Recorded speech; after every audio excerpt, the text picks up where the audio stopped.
Great. Interesting. He's very, very sensitive about vaccines, and I promise you, I won't bring up vaccines once. Strictly taxation. Maybe what we can do is participate in the conversation, and if you're feeling ornery towards the end, maybe take a parting shot. Hey, Mojo, were you a little upset that Brett left? I think you were. Brett? Nah, he'll be back. He'll be back. It's not Brett. I, Brent is one of those interesting people. I've never seen someone. You'd have to go to boxing, like when Mickey Ward and Arturo Gatti, they'd have these wars, right? But at least those guys had some wins on their record. Imagine a guy that takes a pummeling like that, but has never landed a punch and never won a fight. That's Brent. And so there's something about his resilience that I actually admire, if I'm being honest. No, but there was Astro. Which one would you think is more resilient, Astro or Well, Brent's got just a lot longer tenure here. So yeah, Brent's been doing this for years. Brett? Oh man, I'm kind of new to this. But Astro, he had a little fight. I mean, he had a little fight. You had to send him to the queue quite a few times. Yeah, well, I tend to send people to goo if they don't shut the fuck up. Yeah. Like you can disagree with me, you can tell me that you think my idea is stupid, all that kind of jazz. I'll probably have a response for it, but I'll let you get your licks in. Like the one thing that I do allow is for people to get their punches in. It's not fault that he doesn't land them.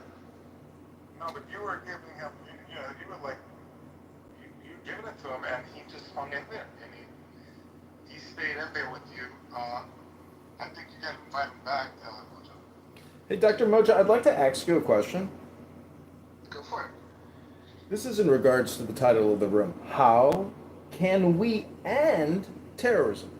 Do you think that all the terrorism we have seen in the past 25 years has been authentic? Or do you think that perhaps the CIA and others in the US government faked terrorism? I don't think they fake terrorism, but I think it's one of those things similar to having awareness of the Pearl Harbor attack in 1941. I don't know how you classify it, but if you know that something's happening and you allow it to happen because it creates a good narrative for you, it's not exactly that you did it or that you orchestrated it even, but there is some guilt associated with allowing these things to take place. Well, I'm only asking because our glorious president, Donald Trump, has clearly identified that fake news is real and that MSNBC, CNN, and all the others just spam us with clickbait titles, which is all just a bunch of fluff.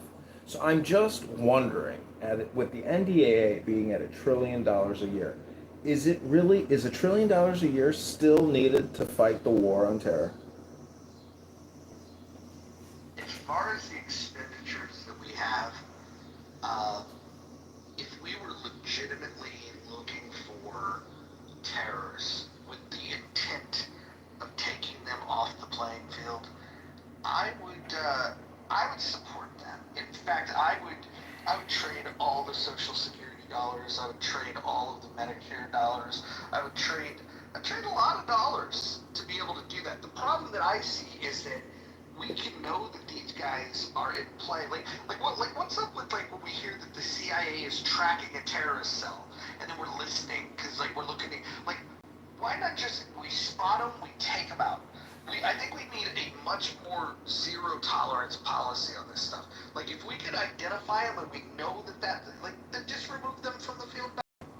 Well, let me ask a follow-up. If we were to slash the NDAA by $300 billion a year and bring that annual expenditure down to a mere $700 billion a year, and we were to look at the priorities in the military in terms of lethal force that are used to defend the freedom and the security of this country, would you imagine that $300 billion worth of a jobs program, as they usually call it in a lot of federal agencies. When you ask questions, they say, "Oh, that's a jobs program." So I'm just wondering, do you think that possibly at $1 trillion a year, we can't identify $300 billion worth of a jobs program that is used to defend the security and freedom of this country? Let me answer that for a second. Do you know, when I found out that the Iranian nuclear strike was in the process for over 20 years, they were devising how they were going to do something that couldn't be done. Do you know how much money that costs? And do you know how you have to set aside money to do it? And that's just one project. Who knows what they have going? That costs money. You could throw around, you could say 200 billion should go for jobs. You could say that. But this is an expensive planet we live on. And terrorism is an expensive fight that must be fought. And I'm sure glad they spent 20 years, I don't know how many billions, to knock out Iranians' nuclear weapons. So, you know, you throw money, you could spit out any amount you want. You gotta itemize, you gotta, look, I'm from the old accounting school, show me the income, show me the expenses, show me, just can't throw out a $200 billion job program. And who's going to be against a $200 billion job program? But if that $200 billion job program costs millions of lives because we didn't think right, no, it's not worth it. Just a real quick question. There's an actor that your voice reminds me of. Who is that actor? I can't figure it out. Christopher Walken. Not at all. Jules, please. Well, I have a New York accent. Ray Romano. No, it's not Ray Romano. Tamak, I hate to interrupt. I gotta ask Jules a question because he's a former IRS, I believe, International Revenue Officer. Jules, why don't you explain to the wonderful people in this room what it was like as an IRS officer, and what was it like just filling out a simple sheet to figure out whether you could take a plane or had to take a car?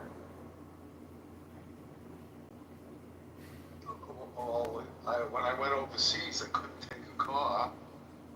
You know, so I don't know what your question is.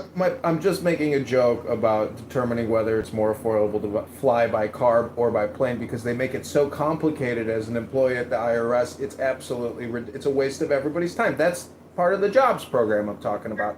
I'm just saying, Jules, you worked at the IRS, and the annual budget there is $60 billion a year. They bring in $5 trillion a year. That's a .08 ROI or a .86 ROI. Does the Treasury even spend too much money doing what they do, Jules? Is there no automation, no optimization? Is there no cost savings possible? I think there are cost savings, but you can't. You don't know what's. You're talking about the military.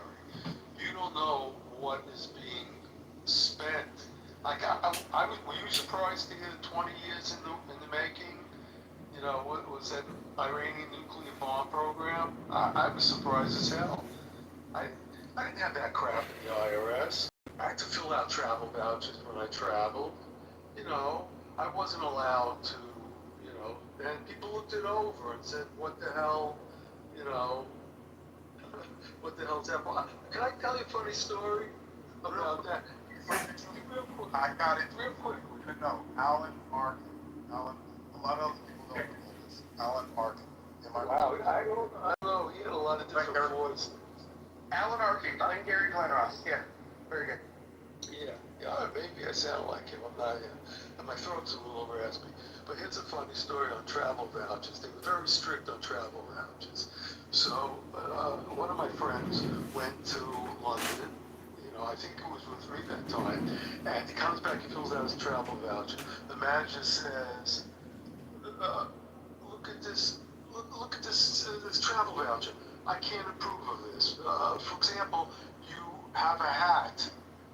What's this? You put a hat? You bought a hat. So he said, yeah, I was walking in the streets of London. There was a heavy wind, blew my hat. It went under a bus and destroyed the hat. So because I'm not accepting this travel voucher, do it over. I will not accept it. So he does it over, gives him the travel voucher. It's the same exact amount, but no hat. So the manager goes, How could it be the same amount? Where's the hat? He goes, you find it. Sure, we thought that was pretty. Well, I mean, do you have any criticism of the IRS, any whistleblower statements about egregious spending or activity against citizens of this country? Nobody was out to get citizens. Look, no one was out to get citizens. Matter of fact, the first year or so, I was in office audit where you get people making $7,000 back then, and their household expenses was $15,000. So I had leniency on them. I had leniency on people who were driving cabs and didn't report all their tips like people don't do. But my leniency changed as I went up the line, and for most of my career I was an international examiner in the financial service area where big dollars were spent. Imperial Hubbers, I mean, I know Michael Dollars Shorter. and tax schemes I've been reading that non-intervention too for a long time. concocted. And that's where I really enjoyed my job. We're not out the IRS wasn't out to get the little person. The IRS was to make sure that the laws that the rich people made was followed, and usually it wasn't. Okay, so I want to jump in real quick. The reason you were asked that was tying it back to the title. John is just bringing up the point that sometimes the U.S. does things that we spend money and don't solve problems as they pertain to terrorism. In fact, he's alluding to the possibility that maybe we might even like some of the terrorism that takes place because it creates a need for budgets to be spent and a jobs program, quote unquote. So let's get back to the title of the room. How can we end terrorism? Well, you're talking about the military-industrial complex. That's one thing. I want to just holistically think about how can we solve this problem. Can we agree that we have a terrorism problem globally? Yes. So what are we going to do to fucking solve it? I have some ideas. I think that. But I feel. You just say Hold on. If I share my thought, you guys will think I'm crazy. I might even get. So I want to hear your thoughts. Save it to the end. I think that. So, speak on this, particularly issues with the option B, which is outlined in Muslim immigration. The reason I say that is because of the fact that it disassociates us with countries that are majority Muslim and could be our greatest chances of ending Islamic terrorism. Moderators, put me in the queue, please. Okay, you're in the queue. You're right behind the next person that might want to speak. Okay, let's go. Jules, were you going to say something?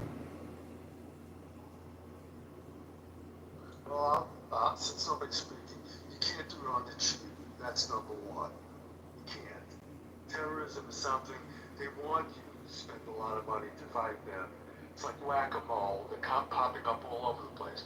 So, Roger, you can't do it on the cheap. What about this? Here's a thought. I'm gonna throw a fucking thought at you, okay? Okay? You ready? We give, instead of the $1 trillion that we spend half that giving it to Israel, okay? And again, you know how I feel about foreign aid, so bear with me on this thought. We give the money to Israel. We tell them to gather all the intel, and then they're going to train the troops. We're going to build an army, and the army is going to be built off of the people that we detain that have entered this country illegally. And then what we do is we tell them, look, we're going to ship you over to Iran. You're going to do a land war with Iran. You're going to go ahead and defeat the IRGC, and once the victory is completed, you will have U.S. citizenship. What do you guys think? No good. You hate Mexicans that much? Wait, who gets the citizenship? The Mexicans get the citizenship. We detain all of the illegal aliens, and then we put them aboard a Navy ship. We train them for war. We send them over to Iran, and Israel will do all the intelligence gathering, the war planning, and then the troops on the ground will be would-be U.S. citizens that'll go and fight the war. They'll be from places like Panama and Nicaragua and Mexico and places like that. Well, I think you're describing the Bay of Pigs invasion almost to the T. Yeah, but this is the Bay of the other pigs. It's like send some pigs to the other pigs' bay, like transatlantic pig sending. Our big problem is fighting terrorism. Number one, isn't cheap. And number two, maybe even more important, it is not so constitutional, if you know what I mean. We have to break some eggs, to make the omelet. And that's probably a bigger problem than the money. We could think of it. Especially with the cost of eggs these days, you know what I'm saying? Yeah, that's right. It goes up all the time, yes. Can I just say So we that got a big problem. borrowing and spending more to fight terrorism with the ridiculous hope to think that you can actually end it would be the dumbest thing we as Americans can do. If we don't reprioritize our current spend and drastically cut spending, we won't kill two birds with one stone, and we have to start taking a multi-approach action to solving the fiscal crisis and ending the security crisis, which is always an illusion. There is an illusion of security, and spending more money and borrowing more money does not bring you the security that you think it does. You not only brought up a great point, you linked the two, and they are linked. You're right. We are so much in the hole financially that we can't prioritize our spending. Do you think it would help if we just educated the world? Because most of these terrorist groups are Islamic fundamentalists, right? What if we just did dropped leaflets and educated the population of all these Muslim countries that the Prophet Muhammad was a pedophile? Do you think that might help? No. Nope. I think that might help with our prisons, basically, who get attracted to Islam. If we just, if they found out that Muhammad had sex with a 9-year-old, that might make them reconsider. They have kindergarten classes that talk about killing Americans and killing Jews and killing other religions. You got to stop that culture. You gotta allow for Islam to exist, but not the extreme Islam. If we take any extreme culture, which preaches they're the correct, only their culture should exist. It's not, we're going to have conflict and war. I don't know if we can do this, but we have to stop the extreme culture. How do you go into other countries and make it illegal to teach hate of other religions, women, or whatever? You can't. Wait, hold on. No, but hold on. You got to slow it down. Before they write the textbooks of killing people, they bought into this idea that the perfect man was this guy that married a 6-year-old and fucked a 9-year-old. I think what we have to do is we have to say, look, pedophilia bad, and ergo Prophet Muhammad bad, ergo Islam bad. And again, no disrespect intended to any of the people that have been subjected to this cult. I have a lot of empathy for you if you happen to be a cult member. We can deprogram you once we end Islam. Yeah. Go ahead. Yeah, I just don't think. Wait, let's hear from Frank. Frank, I don't think has had a chance to speak. He has a pink ticket. Frank, go ahead. Hit me with all the wisdom you got. Yeah, thank you. I think as long as the board demands terrorism, so when the demand is there, supply will be created. Doesn't matter how you keep it. So the root problem is This is how called does Clubhouse. the board demand This for is how can we terrorism end business? terrorism? That is a question. Okay. I know this is going to sound extreme, especially from somebody that doesn't like initiating force on nonviolent people, but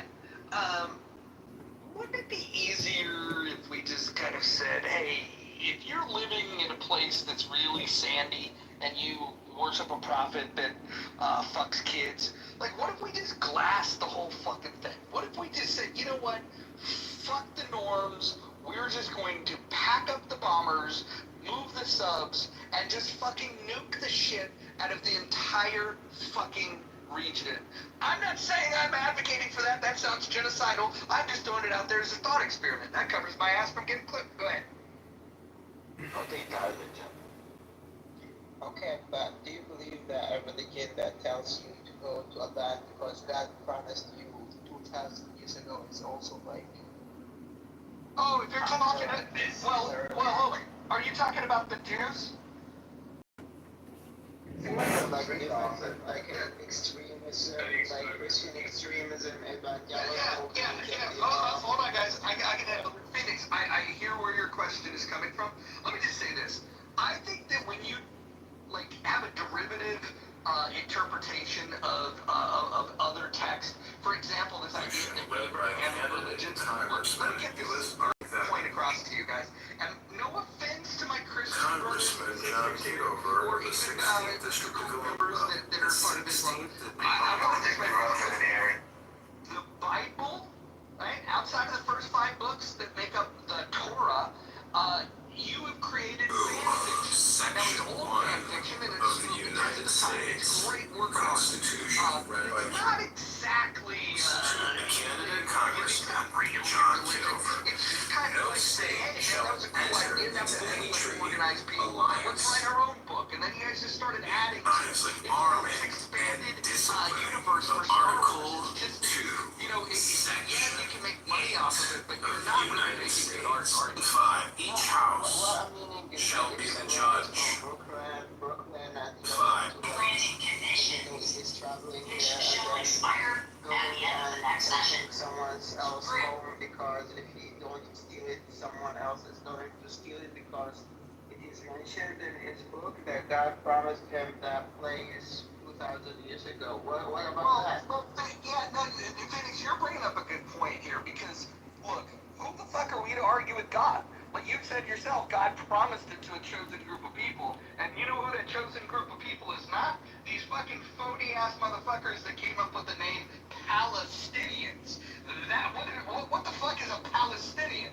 It's like, it's Palestine is like Narnia. It does not exist. You would agree with that, right, Phoenix?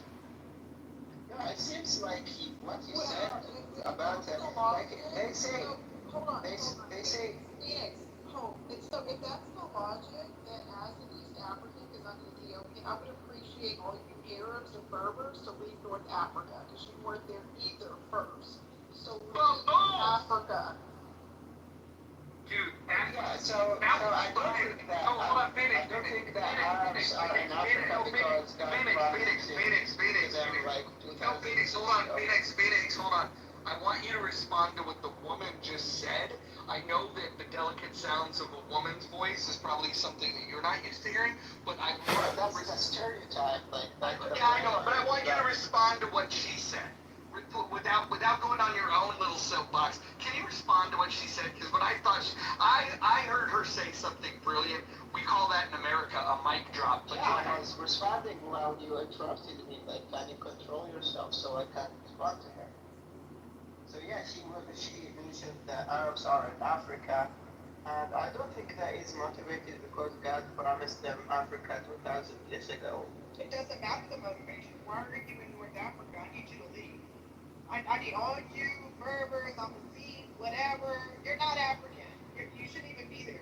Yeah, so that applies to... Does that apply to, like, Native Americans? I think it doesn't apply to anybody. Phoenix, it doesn't apply to anybody. That's the whole thing. Yeah, so, yeah, it doesn't apply to A anybody. lot of people watching this live stream. Amazing. This is called Clown House, aka Clubhouse. Subscribe now.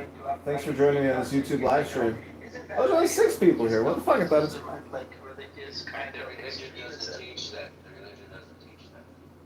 Okay, so you go to a certain place and Who's smoking hot? there's going to be that kind of holy city. She's smoking hot. Like, It's It's, not. yeah, or it's a not cultural like- thing, but certainly the religion doesn't teach that they should obtain Israel by force or something like that. Yeah, I think that even Palestinians are cultural about their land, and Yes, like yes, there are Palestinians who are atheists. There's Palestinians who are Christians. There are Palestinians who are like. That is Hold cultural. on one second, Jason. Two rules of the road here. We're gonna let people finish what they're saying. Try to make 1 point, maybe 2 at the most, and then once you're done, then somebody will respond. I think this will work better if we let people say what they have to say, even if we disagree with them. Phoenix is probably gonna have opinions that are less popular at this stage, but even more reason to give him space and give him grace, and then we can respond to him in whichever way we see fit. Just don't interrupt. The interrupting is the problem. Yeah, Go ahead. relax, chill. Don't like freak out. So Phoenix, you're in the middle of saying something. I think Roger wanted you to finish what you were saying. Phoenix, I was saying all of that to say, please finish uninterrupted. Jason, you heathen. Yeah, so Wait for your yeah, so the criticism is that there is a certain religious stuff going on with Muslims not being able to like there is the bad intentions towards the others, right? And that yeah, I agree with you that you should not actually people should not mix politics with religion, right? But the thing is that there is a man that went into the Middle East. He's from Brooklyn, and he went there because a religious text told him that God promised him that place 2,000 years ago. Is something that motivated by religious kind of, victory. Sure, that's motivated by religion. And I think two wrongs don't make a right, so maybe we could discuss whether this guy. But Jason, three rights make a left though. So we could discuss whether this guy did a wrong by going there. I don't think he did. But it wouldn't change the fact that when you look at various communities all over the world, there are some communities of Islam that have a real hard time following the law in their chosen countries. Okay?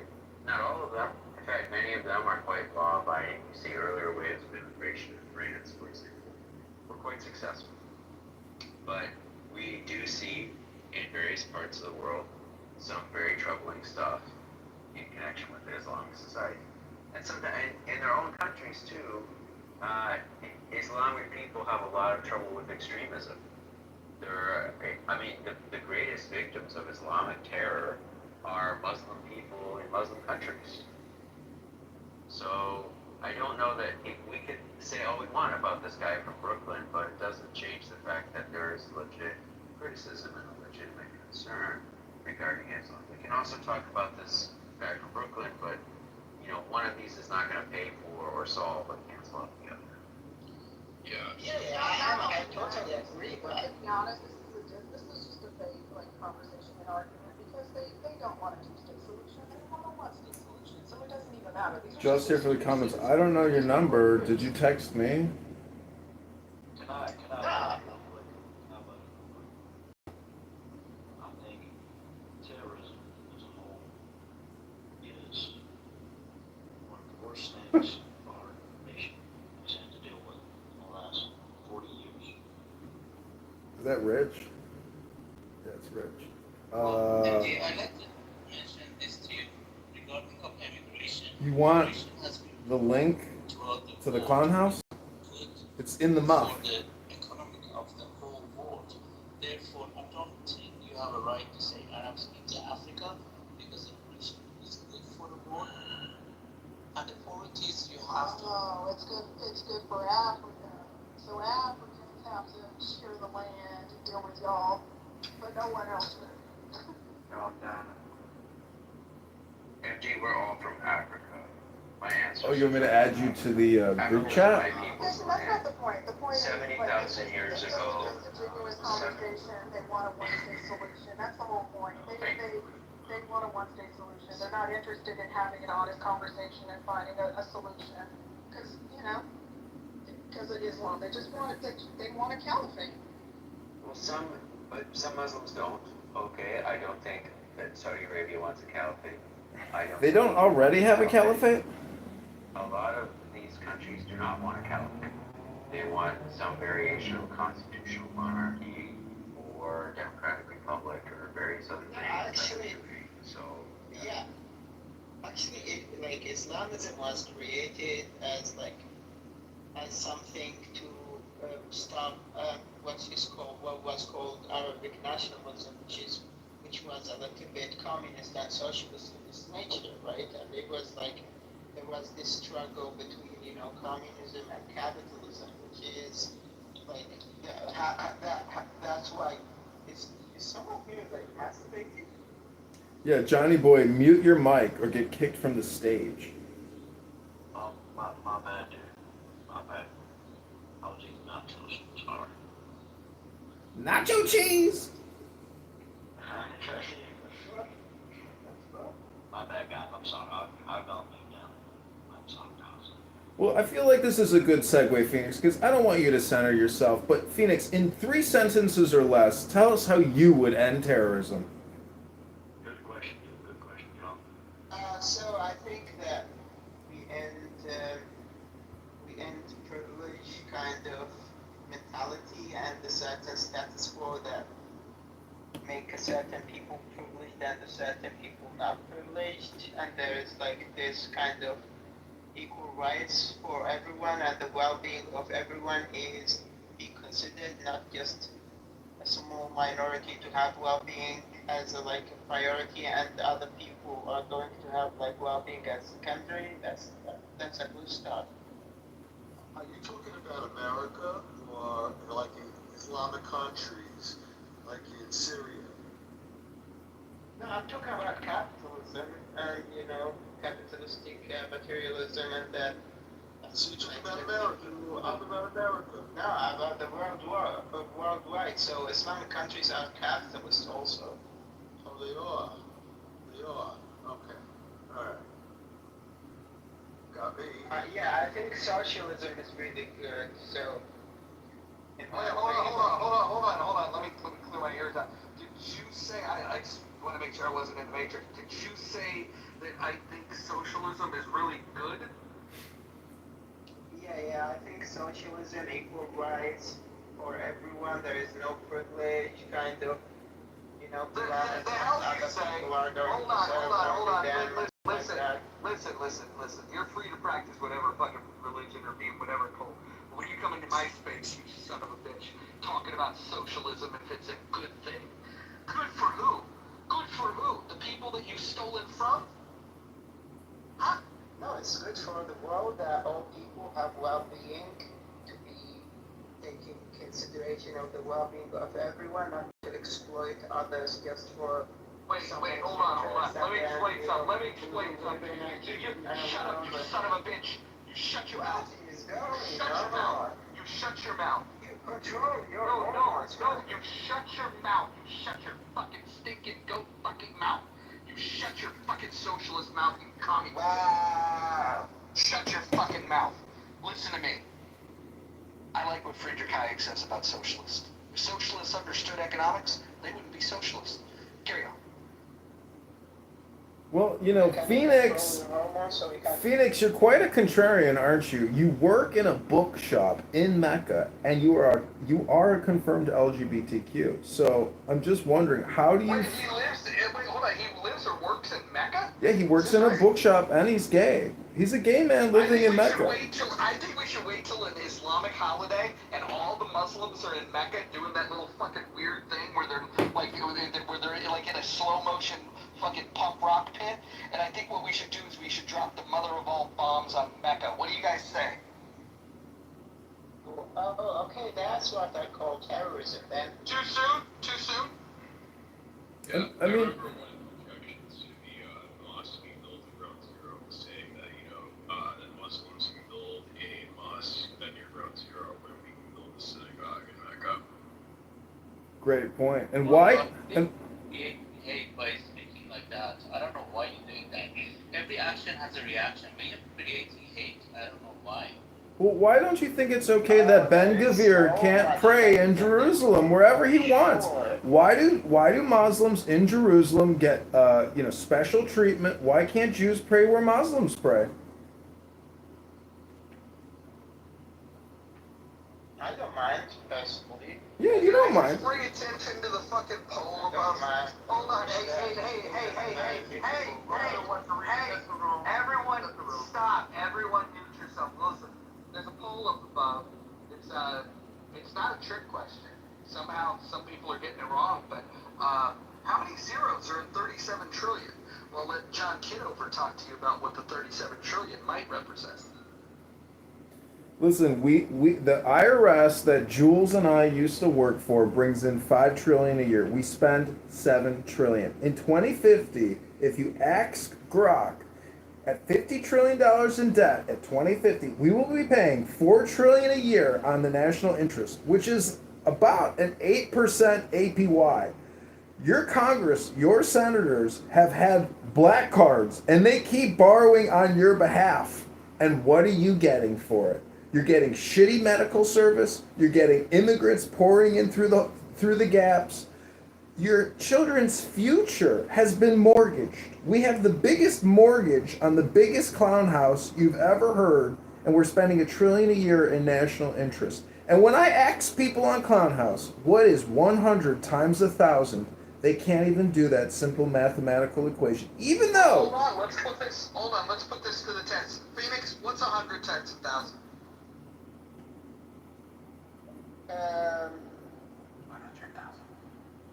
100,000.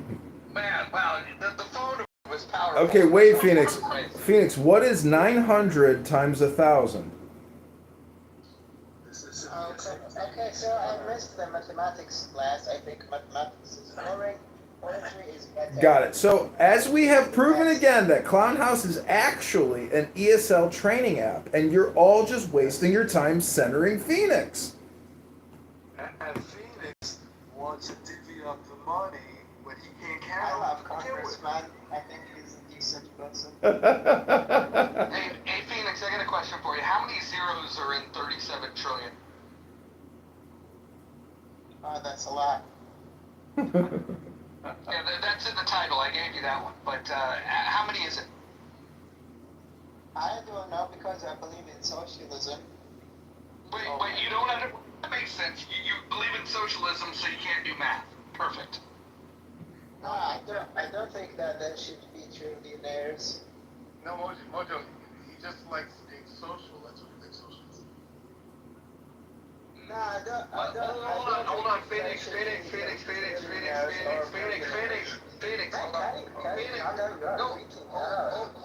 Hold on. Jesus Christ, if the first time I tell you to fucking hold up, if you just muted yourself, you goddamn mic, I wouldn't have to repeat myself. I just want to say that on the bright side of this poll, nobody believes that there's only 10 zeros in 37 trillion. So there is that. Nobody selected 10. Mojo, can I ask another very simple but yet important question? I hope you do. If we wanted to take the national debt from $37 trillion to $30 trillion in 2 years, can anyone explain that simple math to me? It's not that simple because the answer would be 3.5 trillion per year plus interest. And if you're trying to calculate the interest on that, the interest on the 37 trillion is about a trillion a year. So in over 2 years, if you wanted to pay it down, you would be closer to 4.5 trillion per year in order to pay it down 7 trillion. Thank you. So let me ask one more question for anybody in the room. If we were to double the tax rate in America and take us from an average of, say, 40% to 80%, how much would we collect in income tax? Thank you. Not enough. Not enough. Well, if we take in $5 trillion and we double the tax rate collection to twofold, that would be how much? $10 trillion a year.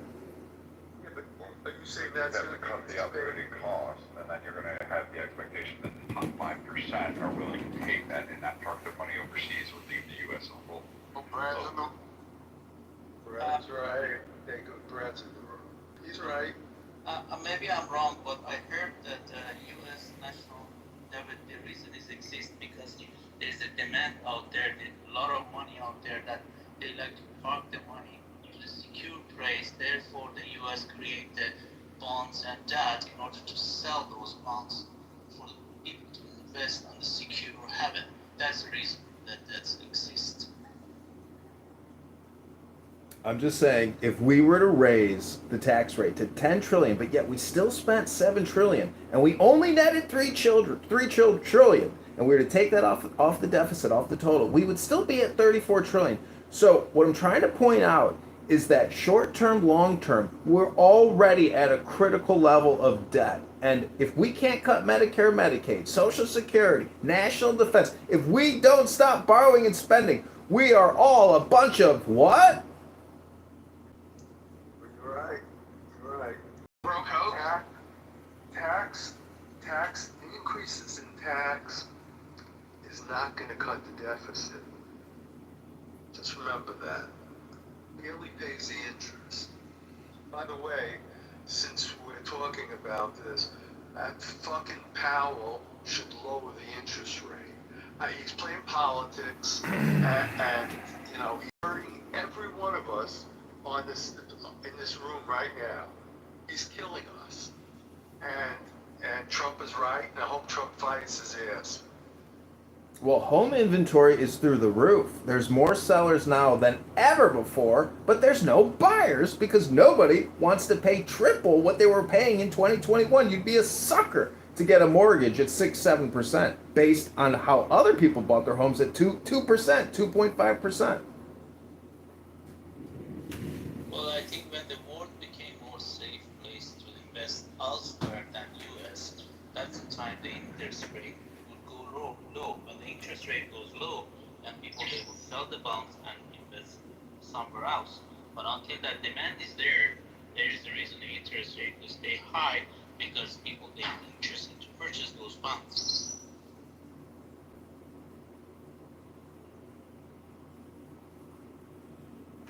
Well, I hate to ask maybe a controversial question, but how much did the United States spend on the COVID-19 response since 2020?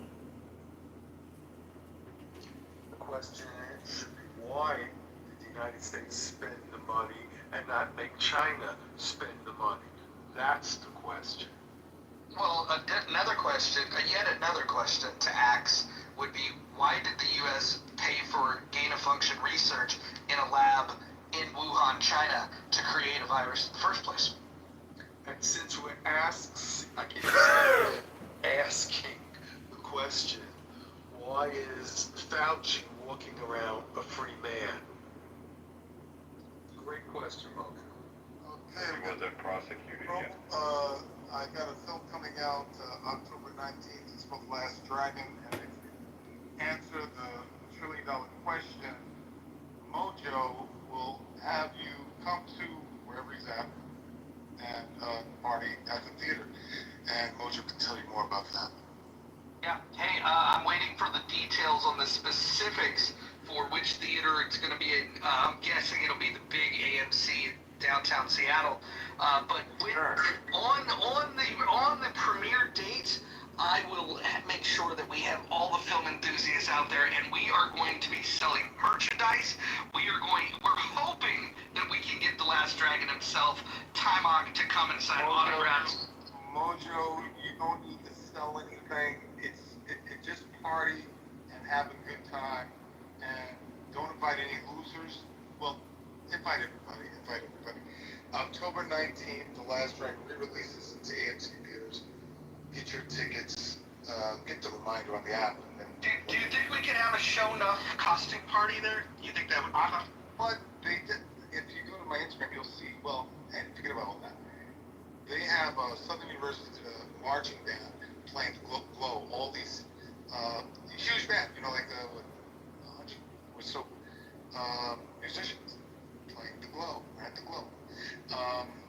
And I thought of having 50 show-nuffs show up in the marching, and when they do it again, you know. What do you think of that? I love that. By the way, That's a great idea. I want to see that video because there is a junior high school that typically wins the top band throughout the state. That's not too far from where I live, and I can go and talk to the music teacher there. Yeah, I'm gonna send it to you. You'll see. Yeah. YouTube. If you put Last Dragon Flow Marching Band, yeah, I'm gonna send it to you. This is amazing. It's amazing. Welcome, El Normo. Good for you.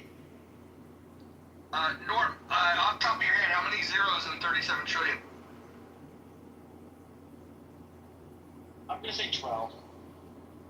That's a good guess, my friend. You're better than some of the people here that are answering this question. Is it true? Am I right? Yeah, you nailed it. You nailed it. It's exactly 12. Wow. Yes, they teach Especially man, right? I put it in the chat right there if you want to take a look at the marching band playing this one. I don't have them in the streets yet. They're in scans right now. I love it. I love it. Is anybody here not seen The Last Dragon? Anybody? Is any Luddites here that just didn't see this? By the way, Timok, I was looking at films that you, in 1985 when it was released, that Last Dragon outperformed in terms of the domestic box office. It wasn't quite up there with like Beverly Hills Cop or whatever. What was the other one that came out? Maybe I did tell you. You know, they didn't promote the film because they had this whole thing about, well, it's more of a black thing, and it was diverse, but they weren't promoting across the country, so it went to number 2 in the country and dropped out. Well, I would highly encourage people, even without the promotion, go look at how it did in comparison to some of the movies that you've grown up on, that you love, think of as classics. It actually did perform pretty well. I think it was like 27, 31, for the year. I mean, there's a lot of films that you did more money. 32 or 33 million at that time, and it was a $10 million or $12 million budget at that time. And they skipped some money. The producers stole some money from them. And you have to imagine that when it got to video, the secondary market, it did very well, because I know that's where I was consuming it regularly. It's amazing. It's amazing. Enough about me. Back to the boring conversation. I saw the adult version of it. I don't know if I saw the original. Can I just ask another important question to the room? Who here believes that the COVID-19 vaccines are 100% safe and effective? And if so, why do we keep hearing stories about myocarditis, heart attacks, as well as turbo cancers? Are you suggesting, John, that the cure was worse than the disease? Yes. Was the vaccine worse than the virus itself? Was our emergency coordinated response from the Pentagon, known as Operation Warp Speed, which pumped in hundreds of billions and trillions of dollars in funding, were we our own worst enemy in this particular situation? Anyone?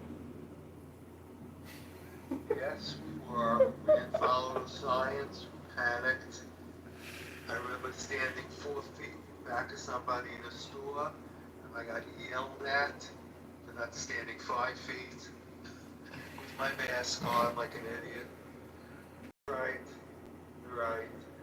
By the way, because we handled this so poorly, as you said, Congressman, we can expect something in the future that the banking all we handle just as poorly. I don't know if I got You know what the I mean? anthrax vaccine. That's Pretty what sure it they is. vaccinated the army. But why do you think that they In did Georgia. this, Edmund? I'm sorry, what was your question, Ann? Why do you think they did this? Well, I saw a document from the Bush administration that this plandemic, scamdemic was always in the works, because prior to the innovation of big tech platforms, there was this thing called Big Pharma. And guess where all your taxpayer dollars have been going for the past 30 years? to big pharma and big health insurance companies. So what I'm saying is this most definitely was one of those conspiracy theories that wasn't a conspiracy theory. It was your government and the Pentagon and Pfizer and Moderna and J&J and Bill Gates and the media orchestrating one giant group think of stupidity. And then people went to their local fire department community center and got vaccinated as if it was free candy for a baby.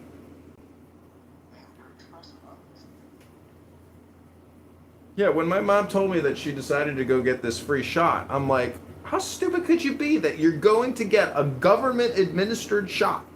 None of this would have been possible if it wasn't for the Federal Reserve and our ability to borrow. The first act is called the HEROES Act in March of 2020. Go look at the congressional record and look how the spending's associated with ramping up production, creating a $100 billion corporation out of thin air to make this vaccine. Do you know how many Indian manufacturers came out of the woodworks and manufactured this patented vaccine? This is a multi-year project. There's a lot of information in this, but this vaccine has caused turbo cancers and myocarditis. Doctors are speaking out. It's all on X, but you'll never hear it actually put into the spoken word on MSNBC while Rachel Maddow screams about Trump and Pritzker screams about redistricting in Texas.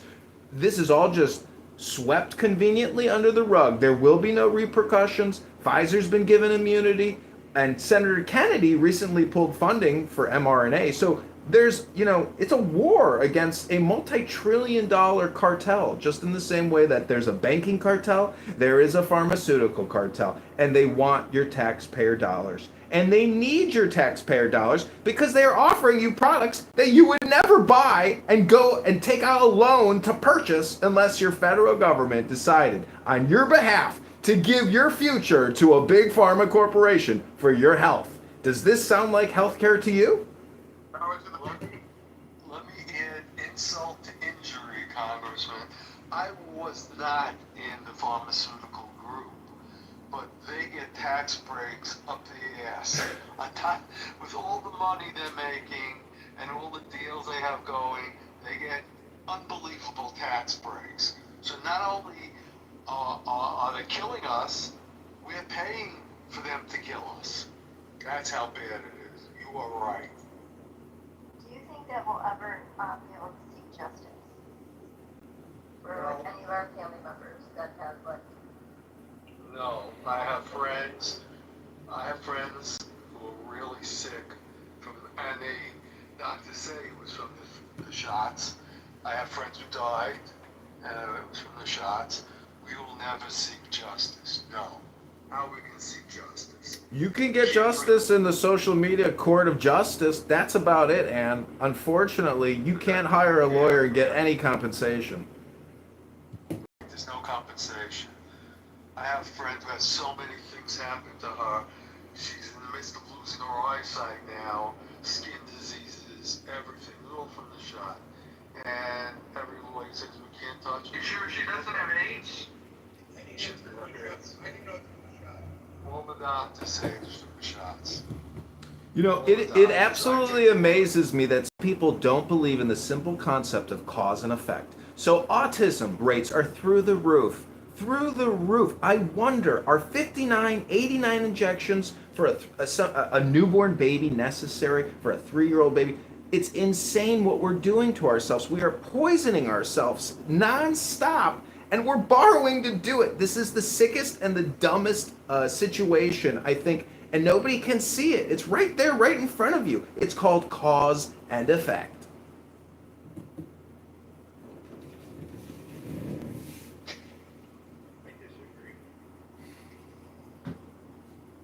Which part do you disagree?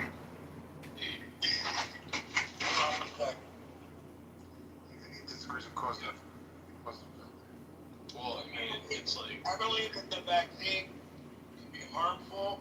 I believe that it can cause many of the things we're talking about. But I also think that it probably saved lives and saved my life, even though I don't take anymore. I mean, I was an asthmatic. I got really bad cases of COVID, even with the vaccine. And well, I should say I got really bad cases. It did 10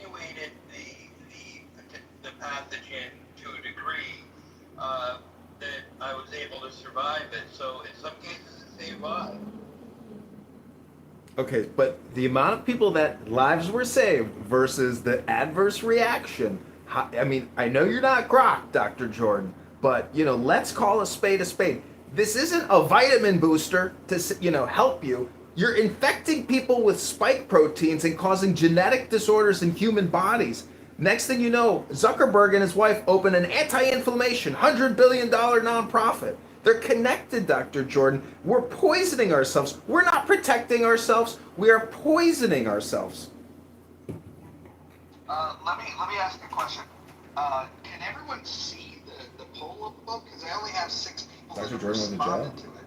So if you guys need to refresh your the poll feature, you guys might need to refresh your app if you can't see it. But if you see it, go ahead and respond to one of those things, because we'd like to get some votes in here to figure out what you guys think. Was the vaccine worse? Was the disease worse? Or are you unsure? Mojo, you got these beautiful women here on stage. You gotta get some help to promote this right here. Listen, sometimes I prefer smaller rooms, especially when we got the lovely ladies here.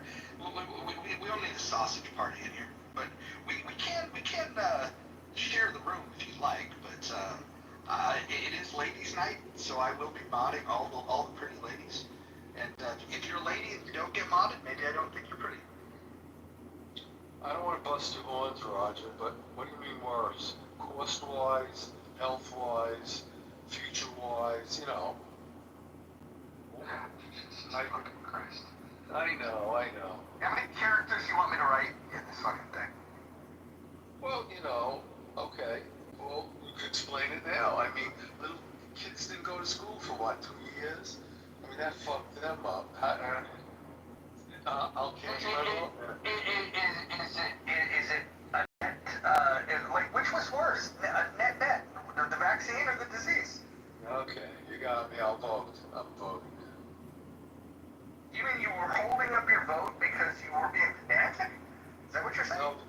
No, because I didn't see it up on top, like you said, go look on top. Okay, there we go. Got my vote.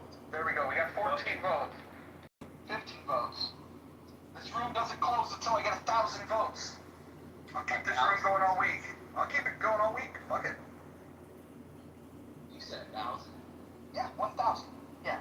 And for you to just 985 more votes. Wow, Tim. John, do you want to ask your question?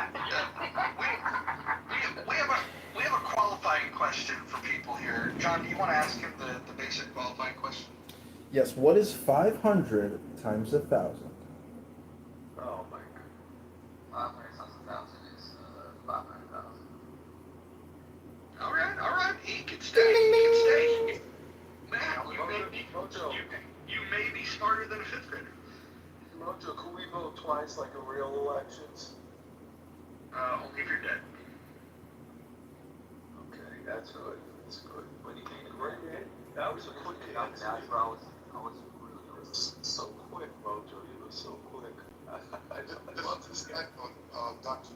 Jordan, there is something called the placebo thing, right? So it could be that that was it. Well, but in my old field, when I was infectious disease biologist, I understood we always use the model. What you Dr. Jordan? Sorry. We always use the model control, prevent, control, eradicate, right? And then we use the medical model, which is based on vaccinology.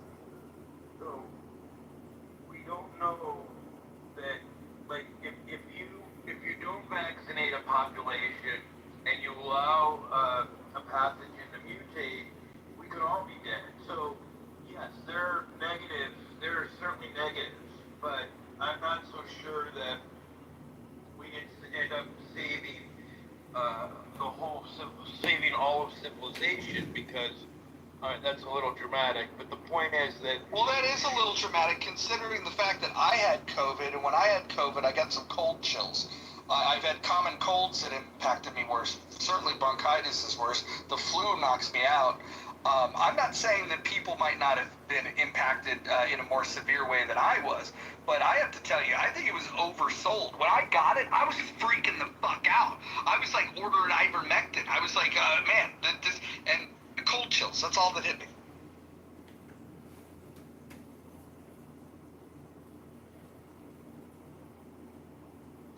I'll respond when I'm done. What do you have it, Dr. Jordan? You don't mind me asking. Oh, I'm on that same road we were on, Ventura Boulevard. Yeah. But I'm having an organic Southwest style chicken wrap from Trader Joe's. Have you had one? I eat one of those every fucking day. Yeah, I used to. You're gonna have to back channel me that, because. But I'm glad you're not eating at the place we went to, because I would feel a little weird about that. I feel like you're cheating. No, I'm in my car. I gotta go to an event. Yeah, my car. I used to go to Trader Joe's in Hollywood right there, up and behind, to get that sandwich on regular school shit. Hey, Tony, remember when we used to argue about stupid shit? Yeah. Yeah, you know what? You answered a math question. Now you're part of the in crowd. I'm pretty smart. Oh, I wouldn't go that far, but you're part of the in crowd now. Let me read to the room what I wrote to Grok, and I added A.G. Huff.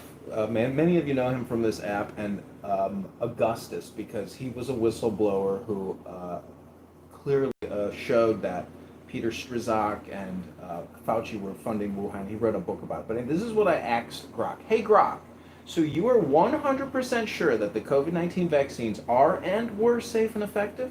Please explain why turbo cancers have been associated with the vaccines, but why you don't believe there's a connection.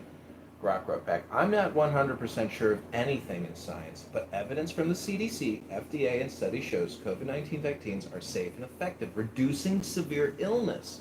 33% VE against ED visits in 2025. Turbo cancer is a myth. Claims stem from misinformation, anecdotal reports, and observational data like a Japanese study showing 2022 mortality rises, but it doesn't prove causation.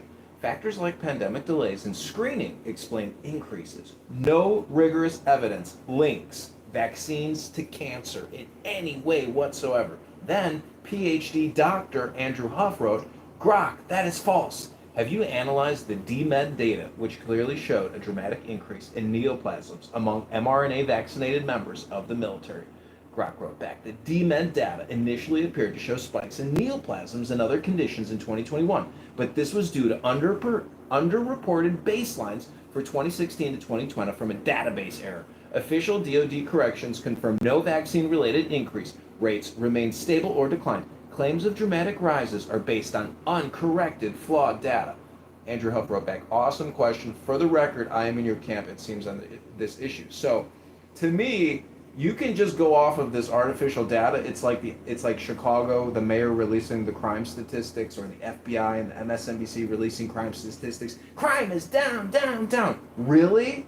And you think vaccine cancers and myocarditis are non-existent or less than 1 in 100,000? Give me a break. Grow the fuck up. He just choked on his chicken sandwich. I have a question for the group. I just heard not too long ago the term long COVID. Anybody hear of it? Is it true, or anybody know anything about it? Long COVID. Yes, it's true. T-Mac, you said you first. What? Talk to me. Yeah, it's pronounced time up. Yeah, I'm sorry. I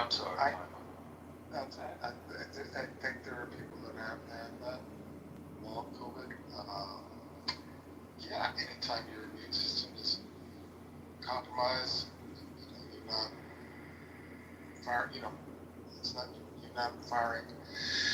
Your body's not being fired. Minerals, these kind of things. When healthy, you're going to deal with fatigue, and I think that's one of the symptoms of long COVID is fatigue. So is that caused by COVID?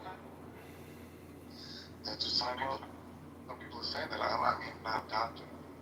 Some people are saying that. Not John can read you about all that stuff. Oh, hi MG. Hi everybody. How are you guys?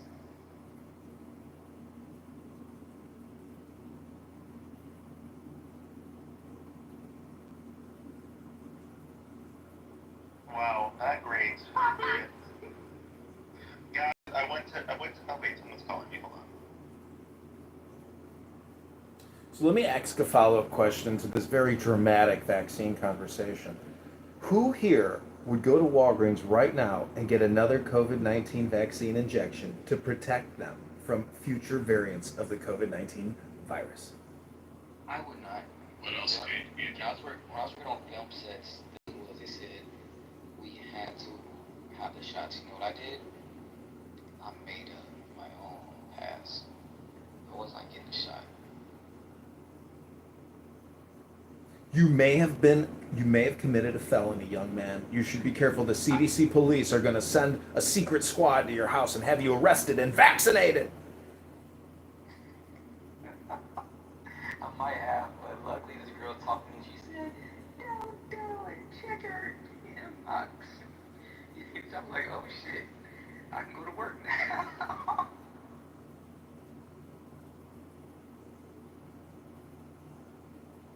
Yeah, I don't like taking shots. Definitely put shit in my body that I don't know what the outcome might be. I'm good. Who here thinks that getting an annual flu shot is also a great idea?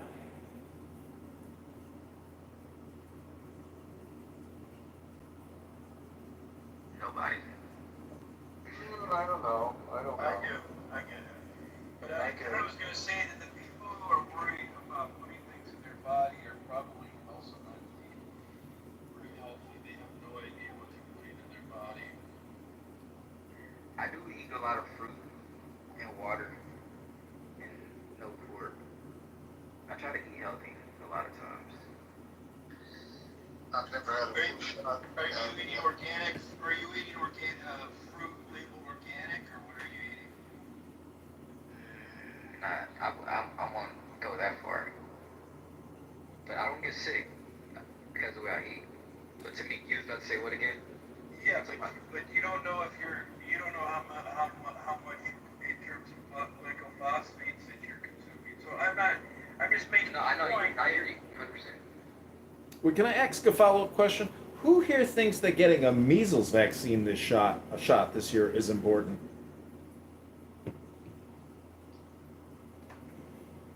Most of us are Questions. These are good questions, guys, from Congressman. Maybe Mojo wants to do a poll later and see some of those questions. Hey, this is a good question because measles resurfaced in America. I had measles when I was young, so I'm not getting any shot. I only got one shot that I was in control of. I mean, I was not in control of, and that was the one with the chicken pox growing up. You don't get measles boosters throughout life, so you're Right. Okay, I got another follow-up question on another exciting vaccine option for you. Who here thinks that getting a Hep C vaccine injection this year might be a great idea? Oh, now that's something different. I'm not hep to it. Yeah, but John, the issue is, you're bringing up all these things, and which are valid, but you have to give them an option. What's the option to not do anything? I don't take any of these vaccines. So what's the kind of options that you're giving? Well, I think Dr. Jordan's belches there might be indicative that I'm wondering here if anybody is interested in getting the government to pay for your Ozempic injections this year. Well, here's the interesting thing, though, right? Like, excuse me for the It's a pathogen. belching vaccination, by the way. I mean, when we talk about these pathogens, I mean, people make it sound like, parasites, bacteria, viruses are all like these closely related things. The diversity among the pathogens are far greater than vertebrate species, right? So like the notion of the notion of immunizing people against these pathogens depends on the platform, the type of pathogen. It's so complicated. It's like comparing. It's the difference between comparing like cars and boats to a Mercedes and a BMW. I mean, the degree of diversity is so rich that combating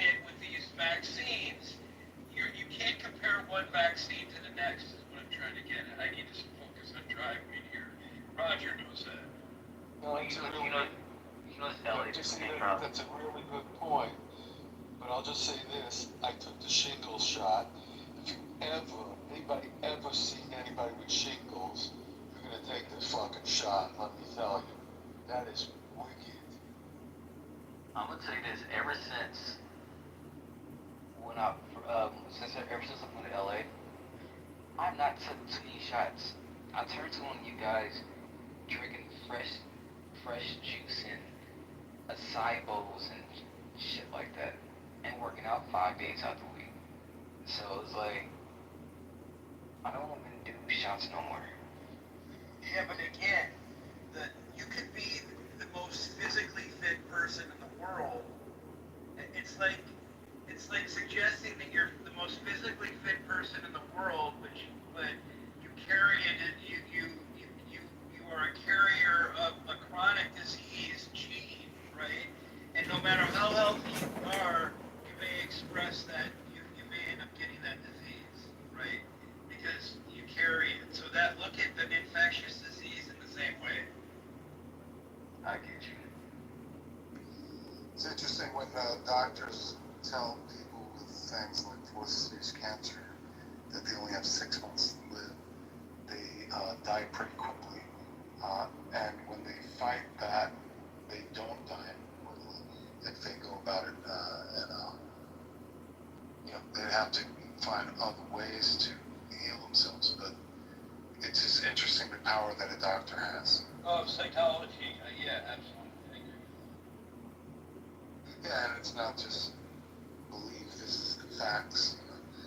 The power that we have people. I'm into meditation, and there's proof on doing certain meditations on how it keeps the immune system high. So there's that. But each immune system is within its limitations. You have certain genes for that. Would you agree with that? I'm not a scientist. I know some scientists that would be able to answer that fully. I'd highly recommend some of you guys that are interested in health this way to read Dr. Joe Dispenza's book called "You Are the Placebo." I'm gonna definitely look into it. I can tell you this: ever since I came back to Houston, I'm always been on the urge of eating chicken wings in the strip club. I've been almost going backwards. Let me go back forward. Chicken wings in a strip club. That sounds like a good time.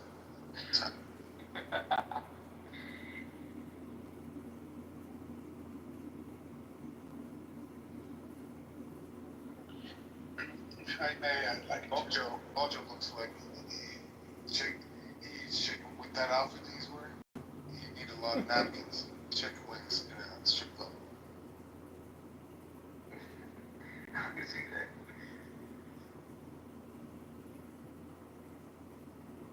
The vaccine was absolutely safe, effective, and in compliance of all the safety and efficacy standards.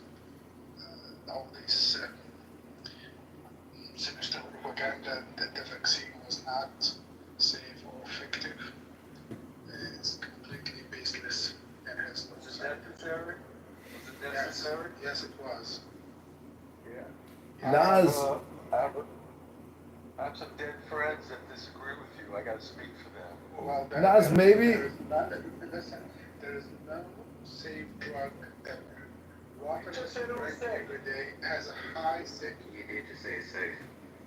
Yes, it is. You have look in medicine. We have criteria to determine what is safe and what is not. Safety is not 100%. There is no 100% safety for anything. There is no 100% safety for the water you drink. The water you drink can kill you. Well, let me ask you a question. A quick question. Go ahead. If I took I took one shot, and I got COVID soon afterwards. A few weeks afterwards. That's normal. There is nothing wrong with that. You have to understand the purpose of the vaccine. The purpose of the vaccine is not to prevent people from getting infected. The purpose is three things. Number one, to reduce the rate of infection. Number two, to make you... Which it didn't do, which is no proof that it reduced the rate of infection. Yes, it did. No proof. You don't have the whole data. Look at the entire data. I'm a scientist by training, and that is an area of specialty. So, yes, it did. This is your area of specialty? Okay, let me ask you a question, Naz. What are the top 3 vaccines in the big pharma marketplace? Well, what do you mean the top In terms of revenue. For COVID or in general? In general. No, that's a correct question. Of course, Pfizer, Moderna, and AstraZeneca produce the largest vaccines for COVID. Messenger RNA is used for so many different things, and it's long before COVID. Originally, it was used actually to help us understand how the protein mutate, and then we can understand it more accurately for cancer treatment. That was the main purpose. If we don't have these techniques and you try to build a vaccine today, it would take you a minimum of 2 to 3 years, and it would be at best able to vaccinate less than 5% of the US population. Messenger RNA technology is beyond belief. It's far advanced and far more efficient. Is it perfect? No, there is no such thing as perfect medicine. There is nothing perfect in life. Yes, how many COVID shots have you taken? I've taken 6. And by the way, Wow.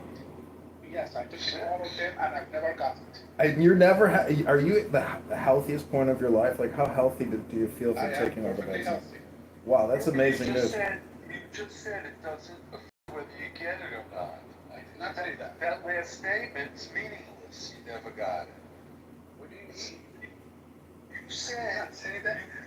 you said the shot. I did not say such a thing. When I am trying to tell Time back, am I crazy? Time back. okay, it reduces the rate of infection and it's helping to resist more. It's not 100% guaranteed. Again, this is a notion. It's false notion. There is nothing on earth 100% guaranteed. We get it now. Please stop repeating yourself. We've heard it. All right, I've asked Brock the following question. What are the top 10 vaccines in the big pharma marketplace, and how much do they generate a year? No, I'm not asking you. I'm telling you what I asked Brock. It says, based on 2024 data from company reports and the World Health Organization, number 1, Gardasil by Merck for HPV. It generates $8.6 billion a year for HPV. Prevnar by Pfizer generates $6.4 billion a year for PCV. Comirnaty, which is by Pfizer, treats COVID, which does $5.4 billion a year. Next, we have at number 4, Shingrix, which is GlaxoSmithKline, which treats shingles at $4.3 billion a year. Number 5, Spikevax by Moderna for COVID, $3 billion a year.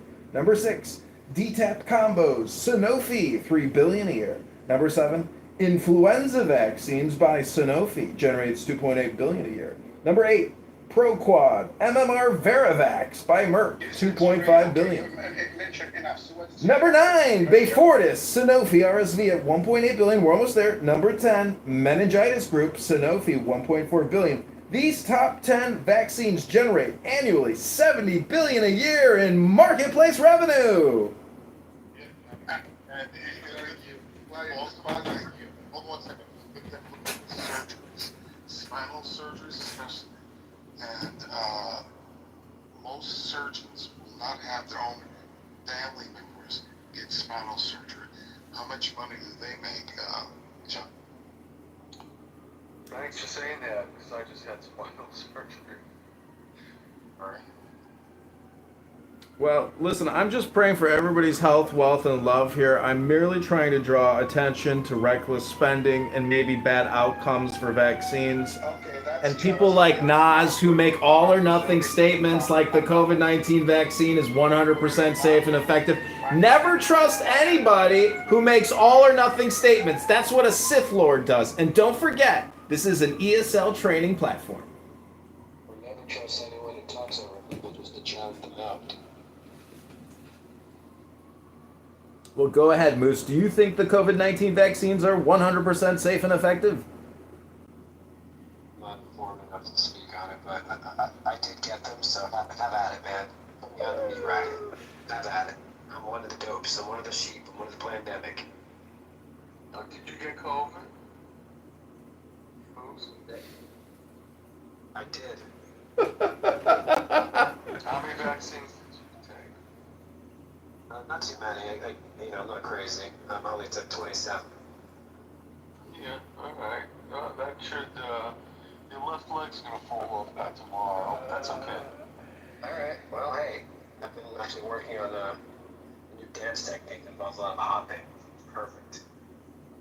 And don't forget, if you don't get vaxxed this coming Thanksgiving, you could kill your grandparents if you don't get vaxxed. So be sure everybody gets vaxxed again. And the turkey, too. You know my favorite part about the vaccine was when we went to restaurants where we had to put the mask on, but then we sat down and we could take the mask off, and then when you eat, you have to put the mask back on. It's the most intelligent virus I've ever seen.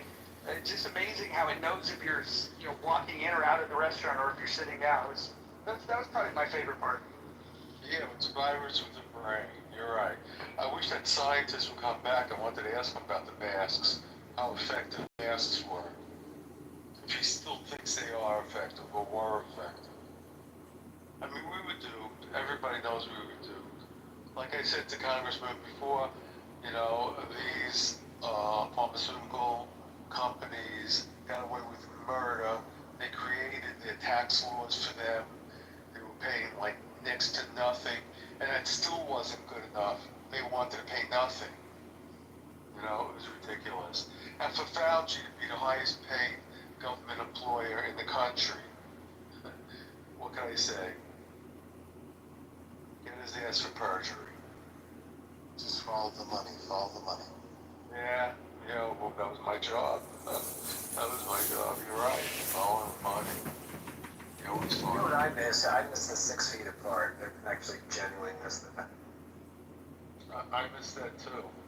I mentioned before you were on, I was on a line, I was like 4 feet away from somebody with my mask on, beginning stages, and I got yelled at by the security guard, for not being 6 feet.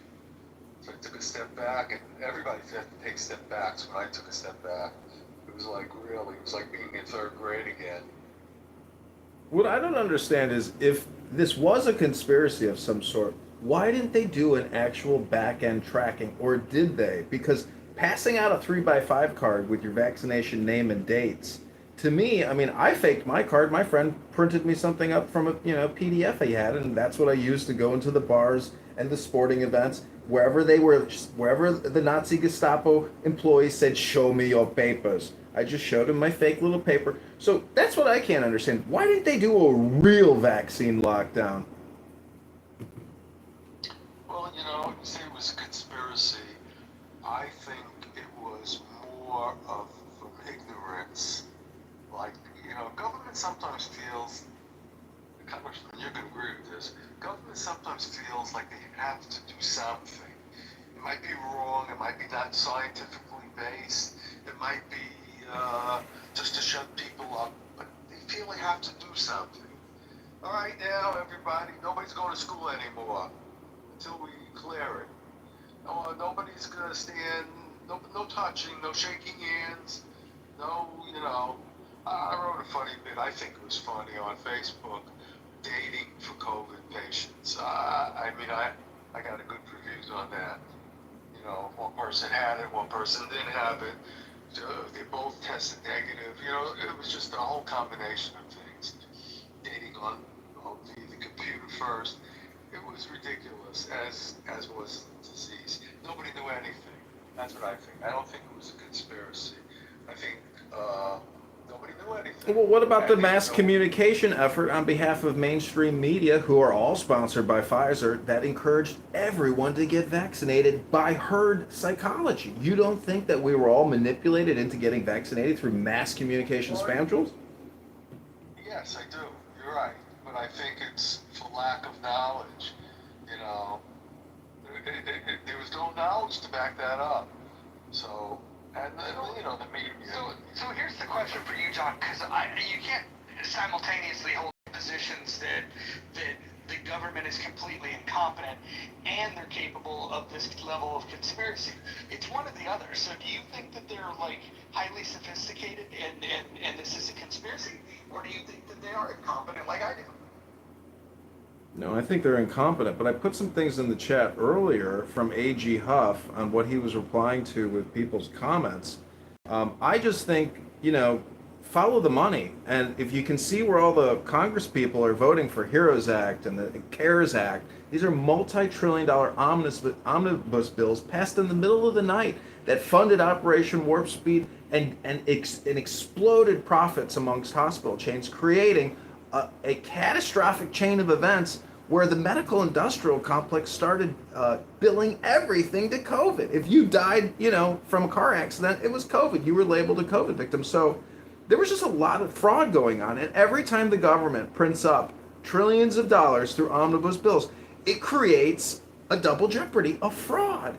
The PPP loans, $1 trillion there, $800 billion in fraud loans. A lot of the clubhouse gangbangers on this app should be in jail for PPP loan fraud, but they've never been arrested because it was rampant. There's not enough enforcement to go after the low-hanging fruit. You were right. I had a friend who died of a heart attack, and they listed it on his chart as COVID. He had COVID, had a heart attack, so of course it was COVID. Hey Marshall, how you doing, Marshall? Hey, you know what you said about the whole fraud and stuff like that? They actually are going under everybody that did. They actually have removed the what's the thing called when a crime is too far out, they can't charge you for it. I can't think of the name right now. But No, he's not taking immunity. He's taking statute of limitations. yeah, they removed that for the PPP, and yeah, so whoever had the PPP fraud and stuff like that, more likely you are going to get in trouble for it. Marshall, you came in the room. How many COVID shots did you take, and how many times did you get COVID? I was told by my doctor to take it twice, and then the third one I did not take, and I've had COVID one time. Do you feel that it protected you from getting sicker from the COVID-19 virus from Wuhan? I feel like I'm not a doctor, not qualified to make that, which is why I asked my doctor. I didn't go to fucking medical school, so. You mean you can't answer a simple question like whether or not you feel that it protected you? It doesn't have anything to do with that. I don't substitute my own view of what it is for medical. So you rely on a doctor's opinion and not your own opinion about how you feel. I rely on having my issues with my doctor settled my way. And that's how I want to settle them. You don't have the right to tell me I can't settle them that way. Do you think it's okay for the government to give Pfizer immunity to protect and give them vaccines? I have the right to either listen to my doctor or not listen to my doctor. And guess what I chose?